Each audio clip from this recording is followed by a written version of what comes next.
If you have your plant flopping around like this, or even like this, then it will never thrive. It might look nice, but you'll never get the best out of it.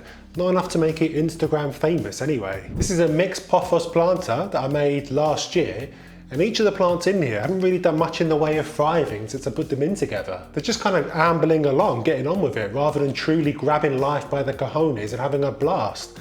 And it's all my fault. Living in a pot like this goes against all their natural instincts. Plus, I've not given them the tools they need to grow big and strong. They've got the three basic things alright, which is light, water and nutrients, but they're missing another crucial aspect that all plants like this want to truly blossom: support. And I don't mean the emotional kind. Plants like pothos, philodendron and the ever popular monstera are natural climbers, and as I always say in my videos, to really get the best out of our little green fellas, we need to mimic their natural environment as much as possible at home. If you're not familiar with your monstera's natural inclinations, my plant friend, it works like this. It will start life at the bottom of the forest floor in the tropical rainforest. Now, all around him are much taller trees blocking out all that sunlight. So not only will he be vitamin D deficient, but he'll also suffer from a serious lack of a tan. Not good when he's trying to impress the ladies. So what does he do? Well, he creeps along until he finds a nice big tree to use as a ladder to climb up higher and higher to see the bright blue sky. And he does this by digging in his aerial roots into the tree's bark and hoisting his torso up. Whilst doing this, he starts to notice strange things happening to his arms and legs. They're getting bigger. Win! He'll be impressing the ladies in no time. This weird little story that I just conjured up is exactly the same for lots of our climbing plants like pothos and philodendron. The more they climb, the more their leaves size up. And they don't just size up, they mature. Mr. Monstera will have slits and holes in the leaves in no time, which is every plant parent's dream, right? Now, there are lots of options for replicating this climbing behaviour, and lots of things we'll need to get right to ensure success that I'll cover in detail in this video, including the good, the bad and the ugly of each of them. And there are some ugly, believe me. One of those options is Treleaf, a wooden support system that I love, and it just so happens to have sponsored this very video, but more on them later. Right, it's important to note that not every gangly plant is a climber. Even some philodendron are not destined to climb, and putting something like this philodendron gloriosum on a moss pole will end in tears, both for you and the plant. Trust me, I learned this the hard way when I tried putting this crawling philodendron on a moss pole. Didn't end well. I often get asked if tradescantias like this and this can be put on a support to climb up, and the truth is, this isn't how they want to grow. Tradescantias are more like creepers than climbers. They're ground cover in their natural environment, growing like weeds, staying low, and taking over massive areas of the forest floor. This is why yours starts to look a mess before long. Nothing to crawl along and dig their roots into, so the long stems die back. I'm sure there are some tradescantias somewhere climbing up some support somewhere in the world, but by and large this goes against what they want. To figure out if a plant wants to climb, I look for aerial roots. The dark, ugly roots protruding from the back of the stem that you're not sure whether you should cut off or not. If they are present, then chances are they want to latch onto something, but to be sure, just Google the plant. By the way, you can cut off the aerial roots to your monstera. It won't kill it, but it won't thrive either, and this is what this video is all about. So what can we use as a Zimmer frame for our beloved? Now for the most part, I'm going to focus on options for plants like philodendron, pothos and monstera, with some options for plants like Hoya sprinkled in at the end. The absolute classic that I'm sure you've used in the past, if not indoors then in your garden at least, are these bamboo sticks or a similar stick-like thing. I'm not here to knock these because they do a good enough job of making sure your plant doesn't hit the deck, and that is important. We don't want broken hips around here. I use these for orchid flower spikes of course, plus for much smaller climbers just starting out in life, or for plants that have become a bit too big-breasted for their own good. Any support you give your plant will be better than nothing. It improves airflow around the plant, allows the leaves to see the light, rather than facing the floor like a drunk uncle at a wedding. Long term though, we can do much better than these. We ideally need something more substantial for the roots to anchor themselves onto. That something more substantial could be one of these. These are cocoa core or burlap poles, which sounds much fancier than they really are. They're just plastic poles wrapped in burlap to make it nice and comfy for your best green friend. You'll have seen these in the shops of course, with this exact plant tied to it. And this pothos is the only plant that I have on one of these because I'm not really that much of a fan, truth be told. The first thing to say is that the stems are often quite brutally tied to the pole with long metal staples, as we can see with Exhibit A.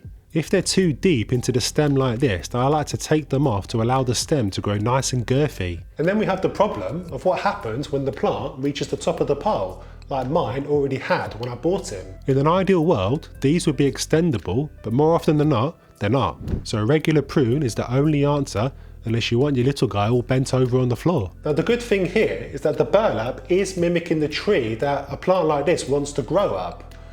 Sort of. It's soft enough so the aerial roots will start to grow into it, but because it's not really a material we want to keep moist, the roots won't ever really take off in there, so the plant will stop short of maturing properly. Don't get me wrong, they look quite nice, particularly when displayed in the shop, but not the best long-term option for me.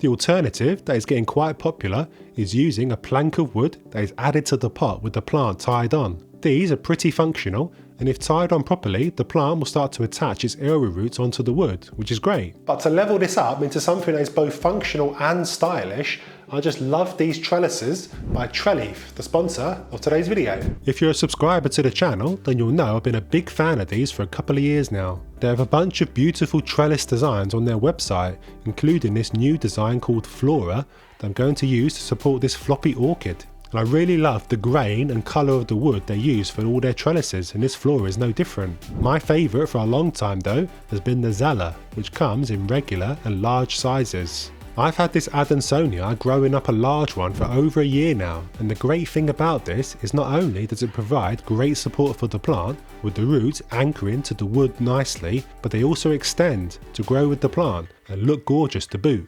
They have rubber feet to stop anything like rot messing with the wood, and now they have these ties available to attach two trellises together to help stop the plant veering off to the side, which is what this fella clearly wants to do. In fact, I've got this little philodendron melanocrisis that's in dying need of support, so let's get him properly decked out in a Zella combo trellis that is tied together with these anchors.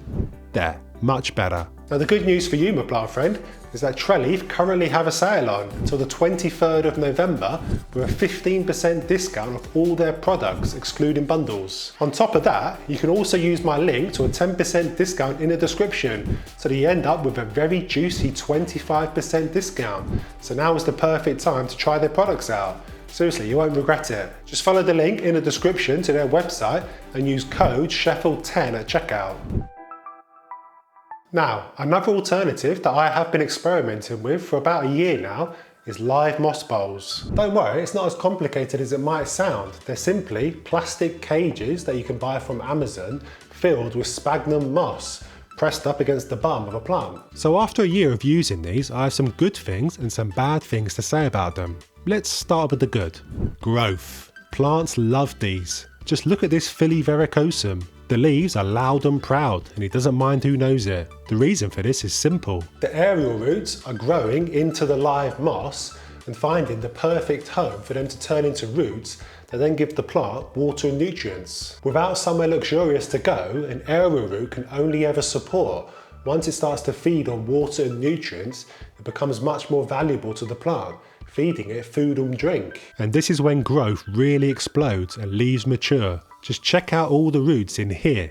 This monstera is loving life. All this rooting into the pole magic means that the plant is far less reliant on the pot that it started its life in. The pole basically becomes a secondary pot. So when our plant outgrows the pole, we can simply chop and extend, like I did for this guy on a recent Patreon video, and he'll happily continue growing. All of that is fantastic, right? Surely it's plain sailing from here. Not quite. Honestly, they're a real pain in the backside, and for a couple of reasons. For all that rooting in the pole magic to be viable, you need to keep on top of looking after it. That means not letting it dry out and providing nutrients. Sounds easy enough, right? Just top it up with water laced with fertiliser. Yeah, well, doing that is a massive pain, especially if you let them dry out too much. They easily become hydrophobic, so getting them moist again is a mission. You can use the drip drip drip method, which is fine, but you do end up with lots of excess water in the pot, which means a hella awkward trip to the sink. My favourite option is to take them outside to Shawshank them, but this tends to get the moss a little too wet, which compromises the health of the roots in there, because moss stays wet for longer than soil. But anyway, this isn't even the worst thing about them. There's something far more annoying going on that makes me consider whether tossing the whole lot out in the bin is the best thing for my sanity and my hairline. Whenever I touch one of these poles, I get a barrage of gnats swarming at my face. Yep, these are an absolute magnet for fungus gnats. They can't get enough of the moss. There's more gnats in here than I've ever had at any point in my home, and that's saying something. My usual trick to rid my plants of gnats is beneficial nematodes, but getting them into the moss just sounds fanciful. So when I started to notice there were gnat magnets, I calmed down putting my plants on them, to be honest. This is when trellises win the day for me. Now, with any support system you use, a pro tip is to start as early as you can. This way, the plant knows that it's there and starts using it to its advantage. A few months back, I grew a bunch of monsteras from seed, and for one of them, I popped a gnat-riddled moss pole in the pot with him. Well, he looks much better supported than his brothers, doesn't he? And before long, he'll start to look like this fella. So, Hoyas, and how best to support these fiendishly quick-growing plants properly? Well, they won't really benefit from moss poles. They're more of a plant that likes to grip onto and strangle something like a python. Treleaf trellises are a great option here with lots of designs to drape the Hoya stems around. A cheeky little hack though that I recently implemented was using these command hooks that are stuck onto my window ready for the Hoya to latch onto. I applied some to my other window too for this pothos to start climbing along. Looks neat, eh?